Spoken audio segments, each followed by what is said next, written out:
পৃথিবীর সবচেয়ে বিশেষ জায়গা বলতে আমাদের মাথায় প্রথমেই আসে মাউন্ট এভারেস্ট, যা পৃথিবীর সর্বোচ্চ শৃঙ্গ, অথবা মারিয়ানা ট্রেঞ্চের ভেতরে থাকা চ্যালেঞ্জার দ্বীপ, যা পৃথিবীর সবচেয়ে গভীর স্থান।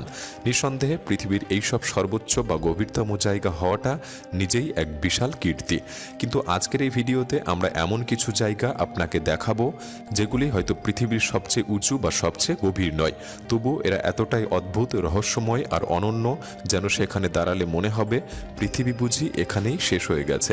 এই জায়গাগুলির মধ্যে অনেকগুলির নাম আপনি হয়তো আগে কখনো শোনেননি, অথচ প্রকৃতির এমন বিস্ময়কর সৃষ্টি হয়েও কোনো এক অজানা কারণে তারা হয়তো আলোচনার বাইরে। তাহলে ঠিক কী এমন আছে এই জায়গাগুলির মধ্যে যা তাদের আলাদা করে তোলে গোটা পৃথিবীর সব জায়গা থেকে?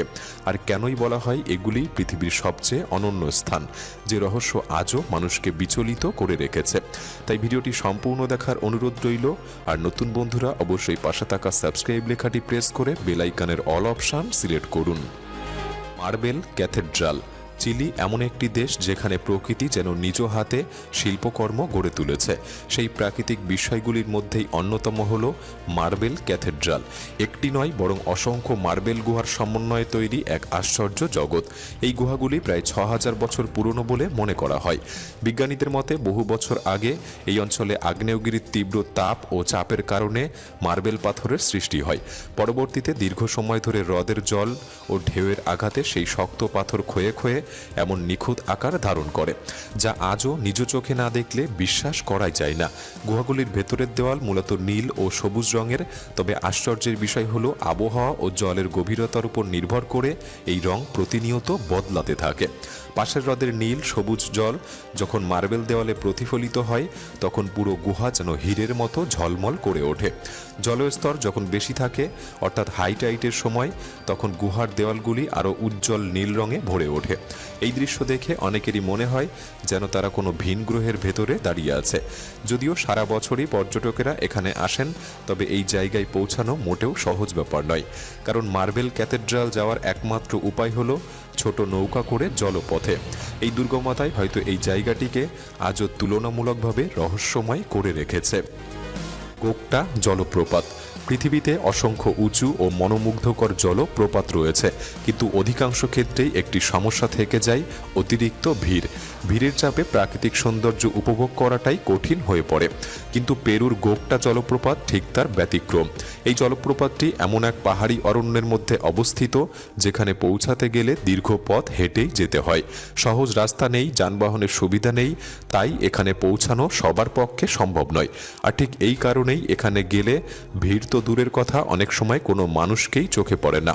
এই নিঃসঙ্গতাই গোকটা জলপ্রপাতকে আরও ভয়ঙ্কর সুন্দর করে তুলেছে। গোকটা জলপ্রপাতের উচ্চতা প্রায় ৭৭০ মিটার, যা একে বিশ্বের অন্যতম উচ্চ জলপ্রপাতের তালিকায় স্থান দিয়েছে। এত উঁচু থেকে নামা জলরাশি যে কোনো মানুষকে মুহূর্তেই স্তব্ধ করে দিতে পারে। স্থানীয় লোককথা অনুযায়ী অনেকেই বিশ্বাস করেন এই জলপ্রপাত অভিশপ্ত। অতীতে এখানে আসা কিছু মানুষের নাকি আর কোনোদিন খোঁজ পাওয়া যায়নি, এমন গল্পও আজও শোনা যায়।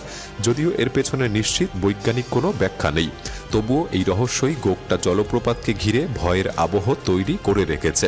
সত্যি কথা বলতে পাহাড়ের বুক চিরে এত উচ্চতা থেকে নেমে আসা জলপ্রপাতের দৃশ্য এমনই মোহময় যে একবার দেখলে আজীবন মনে গেঁথে থাকবে। Spider rock. যুক্তরাষ্ট্রের অ্যারিজোনা অঙ্গরাজ্যে অবস্থিত ক্যানিয়ন ডে চেলি এমন এক জায়গা যেখানে প্রকৃতি আর প্রাচীন মানব সভ্যতা একসাথে ইতিহাস লিখে রেখেছে। অনেকেই ভুল করে এটিকে গ্র্যান্ড ক্যানিয়নের অংশ ভেবে, কিন্তু বাস্তবে এটি একটি আলাদা ও স্বতন্ত্র ক্যানিয়ন, যার ভৌগোলিক গুরুত্ব কম নয়। ভূতত্ত্ববিদদের মতে হাজার হাজার বছর আগে প্রবাহিত নদীর দীর্ঘমেয়াদী ক্ষয়ের ফলে এই ক্যানিয়নের সৃষ্টি হয়। সময়ের সঙ্গে সঙ্গে প্রাকৃতিক ক্ষয় আর আবহাওয়ার প্রভাবে এখানকার শিলা গঠনগুলি এমন রূপ নিয়েছে যা দেখলে পৃথিবীর চেয়ে মঙ্গলের কোনো ভূখণ্ডের কথাই বেশি মনে পড়বে। এই ক্যানিয়নের একেবারে মাঝখানে দাঁড়িয়ে আছে প্রায় ২৩০ মিটার উঁচু একটি খাড়া শিলাস্তম্ভ, যাকে বলা হয় স্পাইডার রক। চারপাশের পাহাড় থেকে সম্পূর্ণ বিচ্ছিন্ন হয়ে একা দাঁড়িয়ে থাকা এই শিলাটি দেখলেই মনে হয় যেন প্রকৃতি ইচ্ছা করেই এটিকে আলাদা করে গড়ে তুলেছে। স্থানীয় নাবাহ জনগোষ্ঠীর বিশ্বাস অনুযায়ী এই শিলা প্রাকৃতিকভাবে তৈরি হয়নি, তাদের কিংবদন্তি বলে এটি তৈরি করেছিলেন স্পাইডার ওম্যান নামের এক দয়ালু দেবী। এই দেবী নাকি দানবদের ধ্বংস করতেন এবং মানুষকে সুরক্ষা দিতেন। সেই কারণেই স্পাইডার রক আজও অনেকের কাছে একটি পবিত্র স্থান। এই শিলার অদ্ভুত অবস্থান এবং চারপাশের ভ্যালির ভিনগ্রহের মতো পরিবেশই স্পাইডার রককে পৃথিবীর সবচেয়ে অনন্য স্থানগুলির একটি করে তুলেছে। ওয়াইটোমো গ্লোওয়াম গুহা।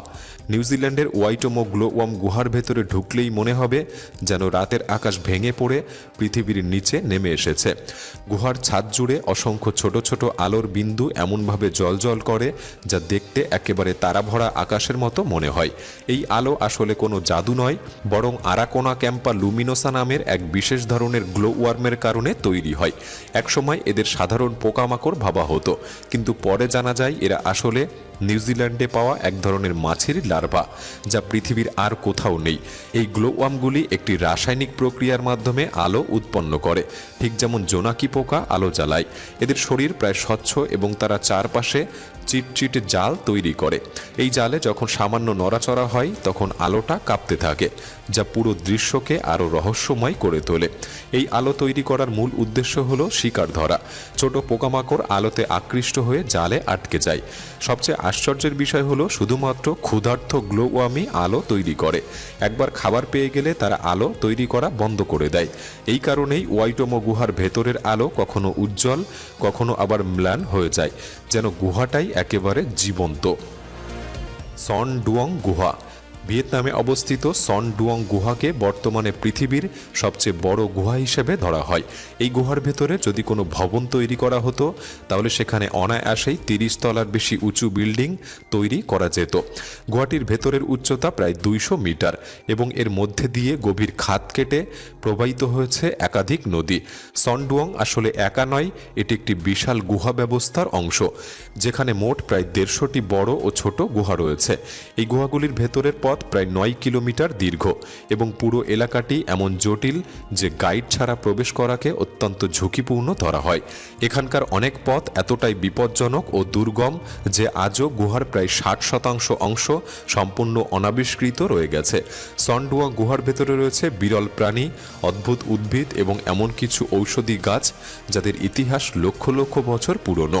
এই চরম দুর্গমতার কারণেই প্রতি বছর মাত্র 1000 জন পর্যটককে এখানে প্রবেশের অনুমতি দেওয়া হয়। স্থানীয় লোককথা অনুযায়ী এই গুহার ভেতরে নাকি বিশাল আকারের ফ্লাইং ফক্স বসবাস করে, যারা দলবদ্ধভাবে মানুষকে আক্রমণ করে।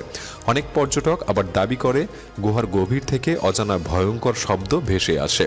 এই বাস্তব আর কল্পনার মিশ্রণই সন ডুয়ং গুহাকে এমন এক জায়গায় পরিণত করেছে যেখানে দাঁড়িয়ে সত্যি মনে হয় পৃথিবী বুঝি এখানেই শেষ হয়েছে। Chocolate hills. ফিলিপাইনের বোল প্রদেশে অবস্থিত চকলেট হিলস পৃথিবীর সবচেয়ে অদ্ভুত প্রাকৃতিক গঠনগুলির একটি। এখানে কমপক্ষে 1700টিরও বেশি গোলাকার পাহাড় রয়েছে, যা প্রায় 50 বর্গ কিলোমিটার এলাকা জুড়ে বিস্তৃত। এই পাহাড়গুলি দেখতে অনেকটা গম্বুজের মতো এবং সারা বছরই এর গায়ে সবুজ ঘাস জন্মায়। তবে শুকনো মৌসুম এলেই এই সবুজ ঘাস ধীরে ধীরে চকলেট রঙে পরিণত হয়। তখন উপর থেকে তাকালে মনে হয় যেন পুরো বনভূমি জুড়ে অসংখ্য চকলেট ঢেলে রাখা হয়েছে। প্রতিটি পাহাড়ের গড় উচ্চতা প্রায় 30 থেকে 50 মিটার, যা আশেপাশের গাছপালার তুলনায় অনেকটাই উঁচু। এই কারণে পুরো এলাকাটি আরও বেশি অদ্ভুত ও নজর কাড়া হয়ে ওঠে। আশ্চর্যের বিষয় হলো আজও বিজ্ঞানীরা নিশ্চিতভাবে বলতে পারেনি এই পাহাড়গুলি ঠিক কিভাবে তৈরি হয়েছে। কিছু ভূতত্ত্ববিদ মনে করে বহু বছর আগে এই অঞ্চল সমুদ্রের নিচে ছিল এবং কিছু সামুদ্রিক জীব ও চুনাপাথরের প্রভাবে ধীরে ধীরে এই গঠন তৈরি হয়। আবার আরেকটি মত অনুযায়ী অতীতে এখানে থাকা কোনো আগ্নেয়গিরির প্রবল অগ্ন্যুৎপাতের ফলেই উঁচু ভূমি নিচু হয়ে এমন পাহাড়ের সৃষ্টি হয়েছে। যেহেতু পাহাড়গুলির ঢাল খুব বেশি খাড়া নয়, তাই সহজেই এগুলিতে ওঠা যায় এবং উপরে দাঁড়িয়ে পুরো এলাকার সৌন্দর্য উপভোগ করা সম্ভব। সালার দে ইউনি। আপনি হয়তো আগেও সালার দে ইউনি নাম শুনেছেন। এটি পৃথিবীর সবচেয়ে বড় প্রাকৃতিক লবণভূমি এবং একই সঙ্গে অন্যতম বিস্ময়কর স্থান। দক্ষিণ আমেরিকার বলিভিয়া দেশে অবস্থিত এই বিশাল এলাকা প্রায় 11,000 বর্গ কিলোমিটার জুড়ে বিস্তৃত। বর্ষাকালে যখন এই লবণ সমভূমির উপর অল্প জল জমে তখন পুরো জমি আচমকা একটি আয়নার মতো আচরণ করতে শুরু করে। আকাশ, মেঘ আর সূর্যের প্রতিচ্ছবি একসাথে মাটিতে ভেসে ওঠে, আর তখন মনে হয় আকাশ আকাশ আর পৃথিবী বুঝি একে অপরের সঙ্গে মিশে গেছে। এই জায়গায় হাঁটলে মনে হয় যেন আপনি মেঘের উপর দিয়ে হেঁটে চলেছেন। এমন দৃশ্য সত্যি যে কারো শ্বাস আটকে দিতে পারে। এমনকি শুকনো মৌসুমেও এই সাদা লবণের সমভূমিতে হাঁটাটা নিজেই এক অদ্ভুত অভিজ্ঞতা। বৈজ্ঞানিক গবেষণা বলছে সালার দে ইউনি শুধু সৌন্দর্যের জন্যই বিখ্যাত নয়, বরং এখানে রয়েছে বিপুল পরিমাণ লিথিয়াম, যা আধুনিক ব্যাটারি ও ইলেকট্রিক যন্ত্রের জন্য অত্যন্ত গুরুত্বপূর্ণ। তাই এই জায়গাটি প্রকৃতির সৌন্দর্য আর আধুনিক সভ্যতার ভবিষ্যৎ দুটোকেই একসাথে বহন করে চলেছে। দ্য পালপিট রক নরওয়ে পৃথিবীর সবচেয়ে সুন্দর দেশগুলির মধ্যে একটি ধরা হয়, আর তারই এক বিস্ময়কর সৃষ্টি হলো পালপিট রক, যাকে স্থানীয়ভাবে প্রেই কেস্টোলের নামেও ডাকা হয়। এই জায়গায় পৌঁছাতে হলে প্রায় 7 কিলোমিটার হেঁটে উঠতে হয়। দীর্ঘ পথ পেরিয়ে যখন আপনি চূড়ায় পৌঁছান, তখনই সামনে যে দৃশ্য ভেসে ওঠে তা ভাষায় প্রকাশ করা যাবে না। এই খাড়া পাহাড়ের একেবারে ধার ঘেঁষে দাঁড়িয়ে নিচের বিশাল উপত্যকা আর জলরাশি দেখলে একই সঙ্গে ভয় আর মুগ্ধতা কাজ করে। এই জায়গাটি অত্যন্ত বিপজ্জনক, কারণ অতীতে অনেক মানুষ এখান থেকে পড়ে প্রাণ হারিয়েছেন। একসময় নরওয়ে সরকার এখানে লোহার রেলিং বসানোর পরিকল্পনা করেছিল, কিন্তু পরে সেই পরিকল্পনা বাতিল করা হয়, কারণ রেলিং বসালে এই পাহাড়ের স্বাভাবিক সৌন্দর্য নষ্ট হয়ে যাবে বলে এমনটাই মনে করা হয়। তাই এখানে আসা পর্যটকদের খুবই সতর্ক থাকতে হয়। তবুও বাস্তবতা হলো আজকাল অনেক মানুষ পাহাড়ের একেবারে ধার ঘেঁষে বসে সেলফি তুলতে পছন্দ করে, যেন সেলফির নেশায় মানুষের ভয়কে সম্পূর্ণভাবে মুছে দিয়েছে। পৃথিবীতে এমন আরও অনেক জায়গা রয়েছে যেগুলি দেখলে মনে হয় এগুলি যেন আমাদের পরিচিত পৃথিবীর অংশই নয়। এই ভিডিওতে দেখানো এই অসাধারণ স্থানগুলির মধ্যে আপনি কোন জায়গাটিতে সবচেয়ে বেশি যেতে চান আমাদের কমেন্ট বক্সে লিখে জানাতে পারেন। ভিডিওটি ভালো লাগলে একটি লাইক করতে পারেন, চ্যানেলটি সাবস্ক্রাইব করে রাখতে পারেন। তাহলে দেখা হচ্ছে পরবর্তী নতুন একটি এপিসোডে। ধন্যবাদ।